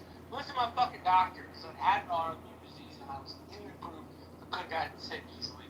You don't have to fucking like that, but your idea that I would trust medical expertise and that you would laugh at that is stupid. It would be like you getting told you had stage 4 cancer and laughing at the doctor because you thought they made money off of the fucking diagnosis and cure. Right? Like, it's not like you have a right to do things your way, I have a right to do things my way, and that's the way I did them. I agree. I'm just asking some sensitive questions. I know they're sensitive questions, but we have to ask the hard questions. Yeah, Marshall, You want me to substitute what I think about a medical procedure for somebody who fucking went to medical school and has been my doctor for a decade? I'm obviously not going to choose myself because I don't have that kind of medical expertise. It's not that fucking hard. Marshall, I agree with what you said. The only thing is, and I take your point of view, I didn't think the medical field knew enough about COVID at the time. So I certainly respect your opinion, and I asked doctors too, and something they weren't sure. Yeah. Well, I didn't want it to be forced on anybody else, but the fact that I consulted with my doctor, that's been good for me, is not something to be sneered at. No. And even when he told you what to do, it was still your decision. right? Yep. So, how's your doctor's health, Marshall? Very good. Just had a kid. Well, no, he just had a second kid. Well, that's a good thing. Well, there's a lot of doctors that give recommendations. Their health sucks. No, he is very healthy. Is it because, a doctor with poor health can give recommendations, right? I mean, where are you going on that? What did you say, Jules? I mean, I'm not arguing with you. I'm saying a lot of doctors have poor health, but they give recommendations. And a lot of doctors really suck to begin with, so it's another story. Well, but they went to medical school, Jules. Of course they're ethical, honest, and moral people. They went to medical school.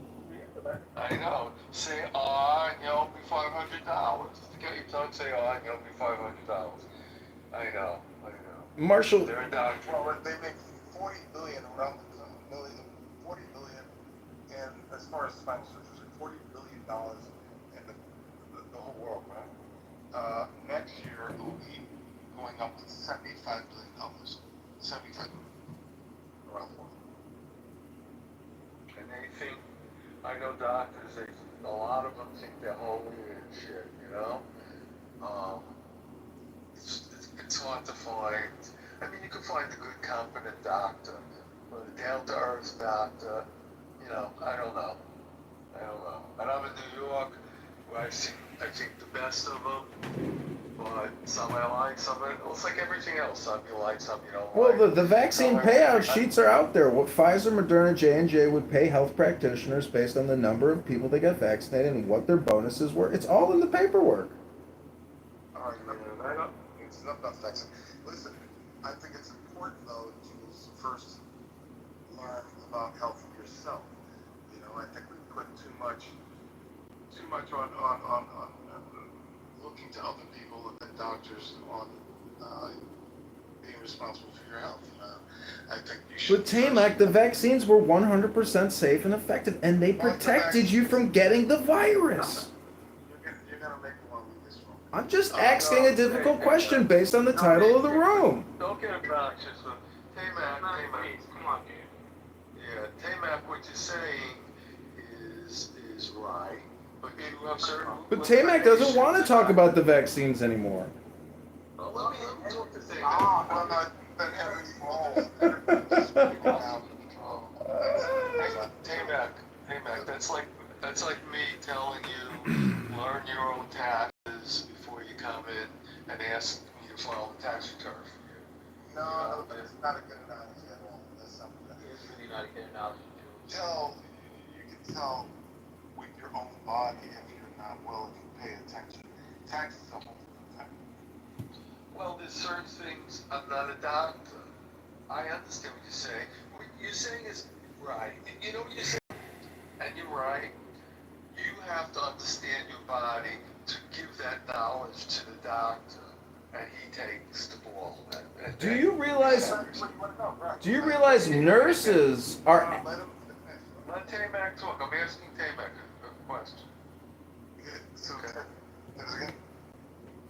I said, I think you're saying you have to understand your body as much as you could, because it's your body, and give that knowledge to the doctor who has medical knowledge to be able to carry the ball. That doctor, if you trust that doctor, right? Yes. I think you should first, get to know yourself and your body, not just your body.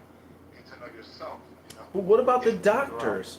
Do they get to know their patients? When you're in a hospice dying, and a doctor comes up to you and says, have you got your annual flu and COVID-19 vaccine, and you're dying in a hospice, does that make sense for a doctor to ask you if you need a vaccine while you're dying in hospice? Because that's what they do. You've never had enough. I think we got the message, John. Yeah.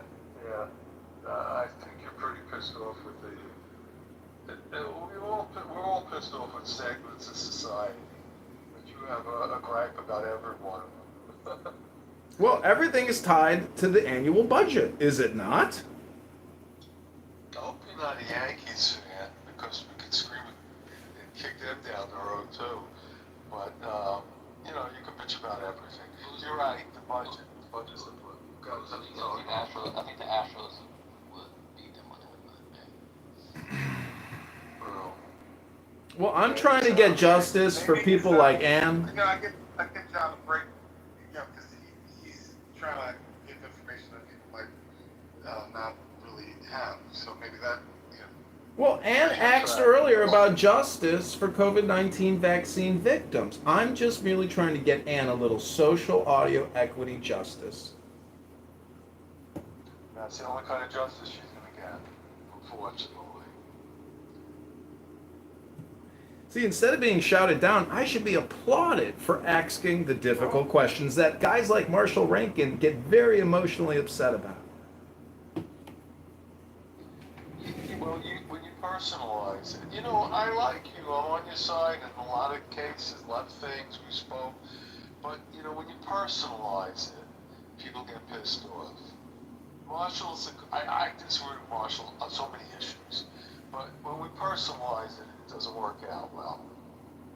Well, he says he has an autoimmune deficiency system, as William Wallace in the chat pointed out. If you have an autoimmune deficiency system, you are one of the groups of people who should not have gotten the vaccine. So I don't understand where he comes from on anything. Well, his doctor told him because you have an autoimmune deficiency problem, you should take the vaccination. No, that's the exact opposite of what they were saying. Well, we know that now, don't we? We know that No, now. not now, then. Marshall, in my opinion, is a nincompoop. And everybody loves to say he's the greatest, but I think he's a schmuck. I disagree with Marshall on a lot of issues. I'm not going to call him a nincompoop. I'm not going to call him a schmuck unless he was on stage here. No. But, you know, he has his own viewpoint. And look, this was a time of unknown when COVID hit. I'll give you an example of my situation. You'll tell me I'm crazy. I believe in the vaccination, okay? Right from the beginning, I was skeptical. I would say maybe the last plane back from Tel Aviv where there was no COVID. You know, I landed, and my son and his family were coming back from LA the next day. My son got sick on the plane. Everybody was getting sick, and within 2 days, COVID broke out. Now, I got a number of grandchildren that I want to see, and I didn't want to take the vaccination. I held off. I didn't have COVID. I held off. His whole family, my son's whole family, got COVID to a certain degree, mostly mild because they're kids. My son got it really, really bad. There's going to be questions about it. Look up this, look up that. So nobody knew what the hell was going on. When it came time, several months later, I wanted to see my grandkids. And he was afraid. He didn't know.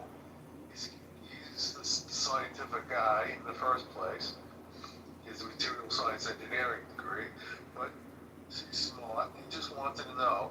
He was afraid for me and my wife to see our grandchildren. What's wrong with that? You know, this is the beginning stages. Nobody knew anything. He didn't go to a hospital. Everybody was quarantined anyhow. But when things started easing off, you know, I took one of the shots, the vaccine shots. I wanted to see my grandchildren.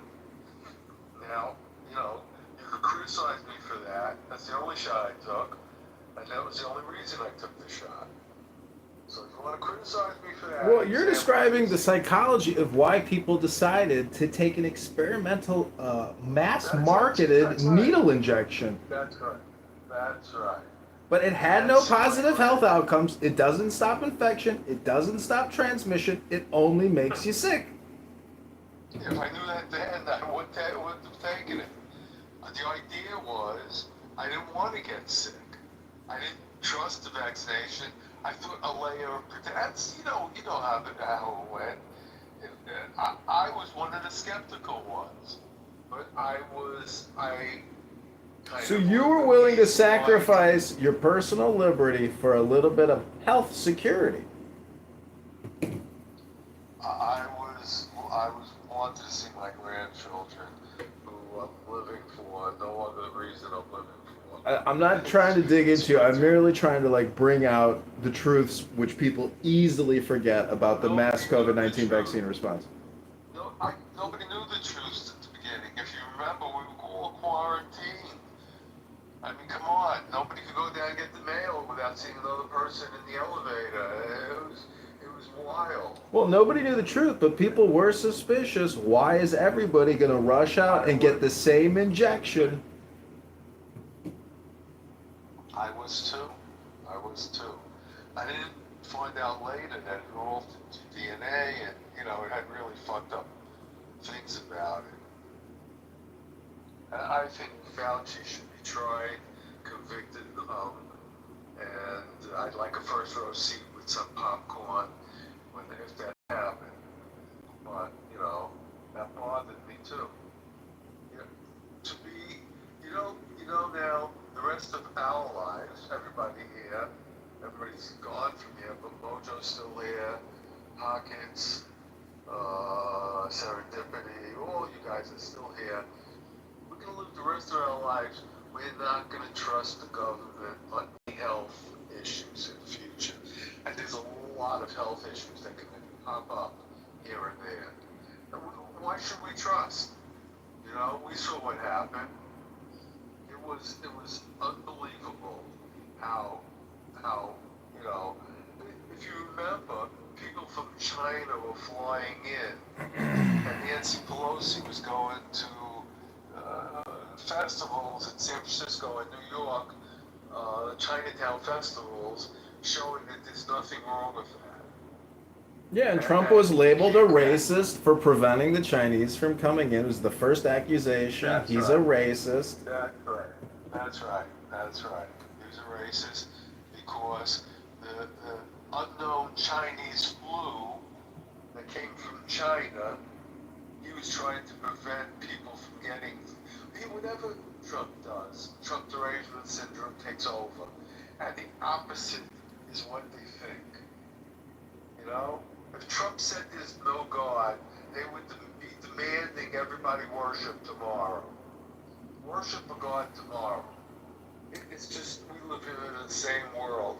And, like Marshall looks up to his doctor for medical decisions.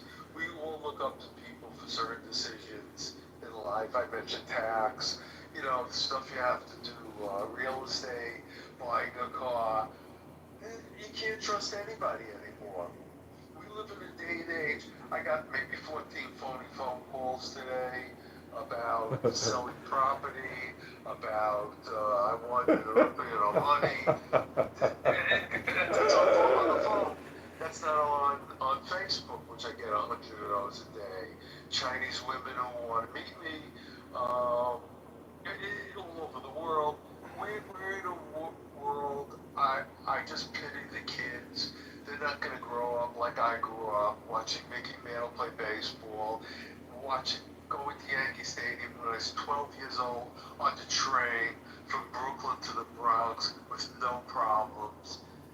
No train service. Jules, if everything is a scam, then you should take everything, with a grain of salt. And let's go back to the poll. 48% out of 25 votes believed that the vaccine was worse. 28% believed the disease was worse. And 24% of people, which is about a quarter, are still unsure. What was worse, getting the vaccine or getting the disease? Give me those numbers again, because I didn't look at them. 48% of respondents out of 25 votes believed that the vaccine was worse than the disease itself. And that 28% believed that getting the COVID-19 virus was worse than getting the vaccine.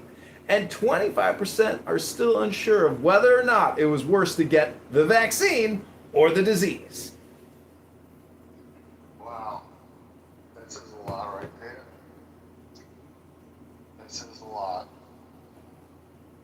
Who the hell's going to take a vaccine that Oh, it won't make you better. You still can get it. It's gonna fuck up your DNA. You know, it's just so stupid. And I wonder what the question would have been. If the question would have been for children, that's what bothered me too. They knew that children had very little risk of having any damage, or if they got COVID, a little cold, whatever. And they still demanded children get the vaccine. You don't have to be a Rhodes Scholar to understand what that meant. Every time I talk on Clubhouse, my nose gets stuffy. Is there a vaccine I can take for this?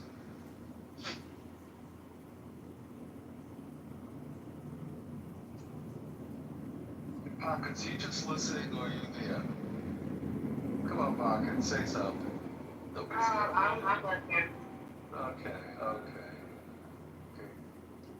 So I'm talking to Congressman, nobody else is butting in. Say something. Well, I think, this whole, healthcare shit, man, is a fucking scam, dude. Like, I work in Medicare, I help seniors find doctors, and, I help navigate their insurance. Dude, it's just, it's fucking, it's a scam. Like, it's all a scam, I don't believe in, the vaccinations we're given the second we're born. The second we come out the womb, they're jabbing us. I don't even know to this day what I was jabbed with, the second I was born. So it's just, I don't know. I feel like we're just getting things from the start. And, you can either change your life now or, stick in that path. But, I don't know. Right. We were jabbed as soon as we were born. But I think, I don't know, I think the jabs then were more, how can I say, more viable, or, now the trust of getting jabbed now is so much, is such a problem. Maybe you're right. Maybe they were just experimenting with us back then. Who knows? You're in a tough, you work in the healthcare business. It is you must be very suspicious about everything. Go ahead. You want to say something?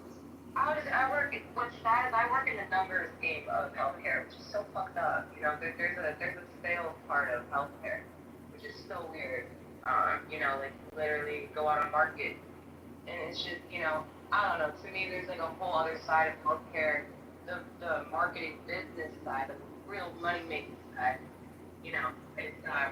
It's sick. It's just sick. Yeah, but that's it is. Are they trying to? I'm a tax guy, you know that. So are they trying to avoid paying taxes too? Okay. Oh no.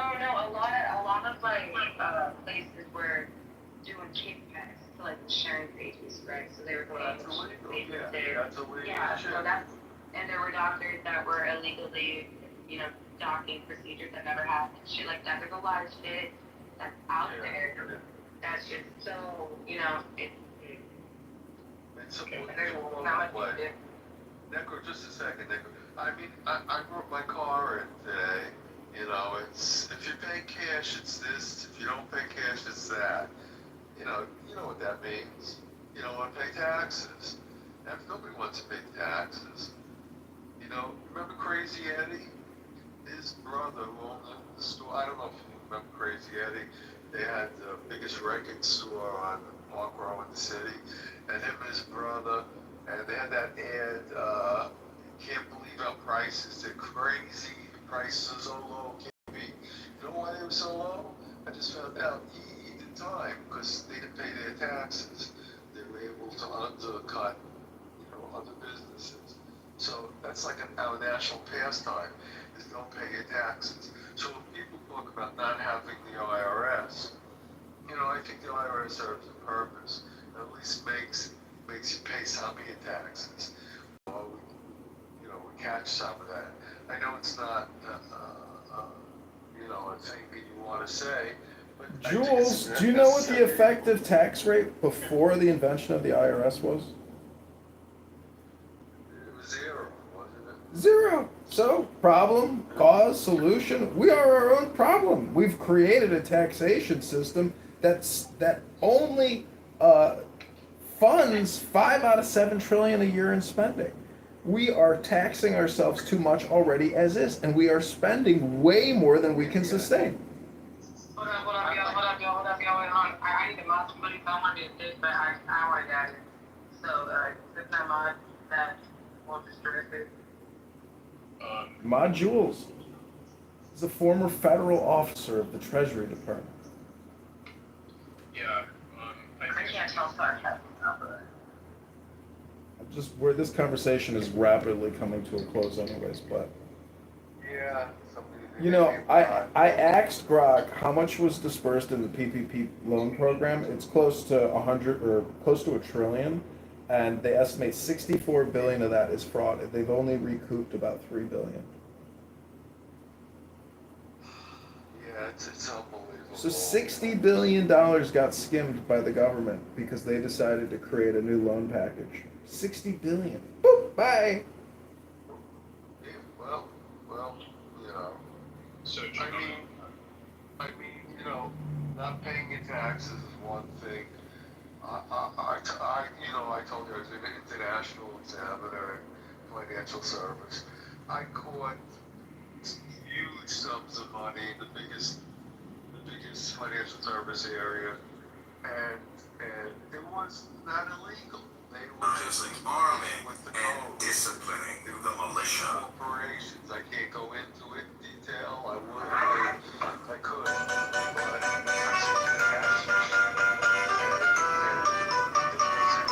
it wasn't right. They had to pay a lot back, and you know. But they make the law. I just Marco, you want to say something? Go ahead. Yeah, I just wanted to ask, John, so you're running as a candidate for Congress. I mean, I think it's interesting though. It's like, one of the things that's me is like the thing I never understand about MAGA. Like, you know, I mean, I'm not talking, it's not racism or not. I mean, but in general. Necro, your problem is MAGA is some kind of all or nothing position statement. I wear this red hat mostly because I want people to get upset just by me wearing it. I'm not some MAGA. I'm a Republican American who believes in fiscal prudence and not borrowing and spending. That doesn't make me MAGA. Finish your question.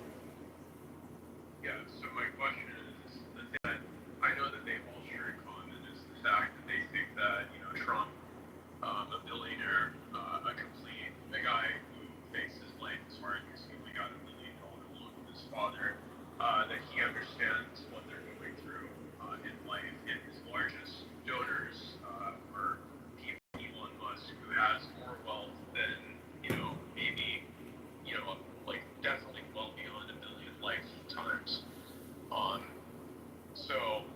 But you know, that's really the thing about MAGA that to me it's been difficult for me to relate to is how they trust a guy, like how they could ever trust a billionaire to have their best interest. So hold it. So you're saying we should never vote for a guy like Mandani, whose parents have a compound in Uganda, on half of Uganda, have billions and billions of dollars. That you won't object to, right?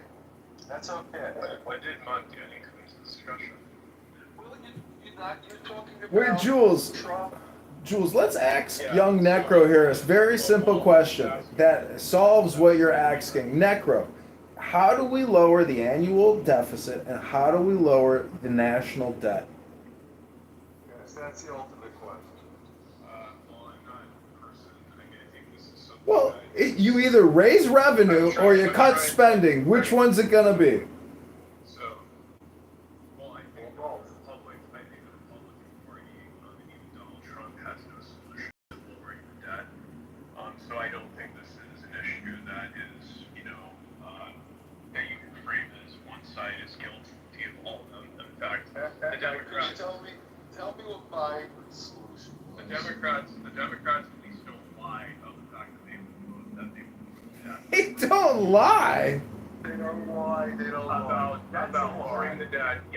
They don't talk about lowering the debt, Necro. What are you talking about? Yeah, as a matter of fact, The Republicans Yes, buy they it. do. Yes, they do. They talk about raising the debt. You know, by the way, I think it's a bipartisan. Well, I think it's a bipartisan fucking. Okay, I agree with part of what you say, but the Democrats, they spend money like this. You see that list of shit that Doge caught, that they're spending money for Ugandan transsexual classes. It's just so ridiculous. But Congressman, I agree with you. It's taxes won't do anything. I believe in lowering the taxes, lowering the debt, and you know, you're right. I believe in lowering income taxes for everybody making less than $1 million. I think that those people deserve a break. I think that, I'm not in favor, in general, I'm not in favor of income taxes, mostly because it affects people who are working the greatest, usually. So, I mean, the richest people in the country, meanwhile, most of their taxes are done through stock, which tend to be much lower. Necro. The rich pay most of the taxes. Rich pay almost all the taxes in this country. Necro, let me ask you a question. And they steal. Necro, let me ask you a question. They steal from the poor. They steal from the poor. You gotta lose that mentality. Necro. They don't steal from it. Yeah, they want to steal from the poor. They want to take. You can't steal from the poor. Have nothing. How do you steal from the poor? They want to take away Social Security. They want to take away Medicare. No, they don't. Yes, they do. No, they don't. Necro, let me ask you a question, Necro. What's more important, raising the taxes on the rich or cutting the spending? I think that, increase the spending, but on spending that's, efficient, I think that it's good. But yeah, getting rid of wasteful spending like all the endless wars, I think that's better. Hey, Necro, the poor pay no taxes. If almost half of the households in this country pay no taxes, income taxes. You know that. Well, then what we should do is get rid of the burdensome compliance for the bottom 50% who don't pay anything anyways, but yet they still got to pay $150 to file annually, even though they get a guess what happens though, Jules? They get a tax rebate.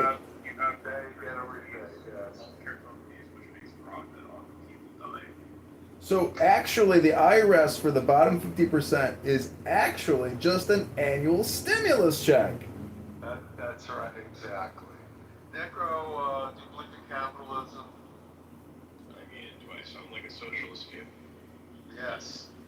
Yeah, and that's the thing I never understand is that to me is the idea that simply is that you are against, people, a select few who make more money having so much power that means that you hate, you hate having a system of wealth essentially. I mean, because believe it or not, my views are actually that of Thomas Jefferson, which is particularly hated corporatism. Said that, which is essentially what I am, basically. Is that What would Thomas Jefferson say then today, right now, if he witnessed what was happening with a $2 trillion annual deficit and a $37 trillion national debt? he would blame a lot of it on the corporations, because they were the ones who, in the reason why we invaded Iraq, that was all about, oil, was why we invaded Iraq. So, I mean, that's why I asked in the chat, did socialism cause the wars? Because the invasion of Iraq, you can't really blame socialism for that. I blame socialism for being a sucky economic society. I'm a capitalist. Okay. I think this country is a capitalist country. We've done so much positive for the world, and we will continue to do so much positive for the world. But what stops it is other countries that have socialist governments that they have no freedom.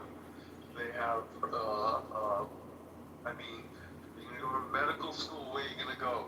To medical school in Israel, medical school in the United States. There's very few communist, socialist medical schools. Read by candidate Congressman. The freedom to do what you have to do. Congressman of the 16th. Negro, where do you live, Negro? What country? Republicans turned it away. Standing by these bucks. No. No, you sound like you're American. Okay, that's fair. I was like, Okay. which person from another country would be voting Thomas Jefferson to you? No, you sound like an American. So you tell me what country, what form of government do you think is more fair to more people? More people in America make a fortune. So more fair to more people. Tell me a country you think economically is more fair to more people. Than the United States. Yeah. I mean, there's plenty of countries that have better social standards than the United States.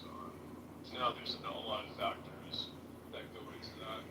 You have, like, such as immigration. They have more strict immigration, which is something I agree should be. No. I said economically. Economically, you like socialism, yet you're in the United States. What socialist country provides more and better equality, opportunity to their people than America? What country? Pick a country. Pick a commie country. Yeah, so for example, Norway, they have a system in which, even prisoners, convicted murderers, have a better shot at life when they get out of prison. So I guess we pick a country in the world, and the first country, the only country we picked, was a country that gives its prisoners certain rights. Yeah, you got people who are the lowest in society, like, they get better opportunity when they leave prison. Oh my God. That's the best you could do. Wait, Jules, before you go any further, I want to alert you to the fact that Necro is a racist and he believes that Israel is an apartheid genocidal country. Well, it's his belief. All right, that one's for you, Rich. I'm against that, of course, you know that. FYI, Necro, I had people texting me into the show to tell you that. Okay, and they probably very likely think that, in whose base, they probably think that, settlements rock. I mean, You don't think settlement developments are a positive thing for people? I mean, living in modern day housing with security, that doesn't sound like a good thing to you? No, not Jews, And all the Arab countries. I like Jew, essentially, if you speak out against war crimes, and that makes you an anti-Semite. Don't speak out against war crimes. Or Hamas brought the war. I mean, it's something that I would like to see, people like Netanyahu do, but he's, of course... Necro. Exactly what to ask. Under a hospital, a war crime? Is storing weapons under a mosque a war crime? Is using human kids as shields a war crime? Yeah. I have a question. Can we get back to the interrogation of what country would be best? Which country did you say you would prefer, Necro? He said Norway. Yeah, Norway.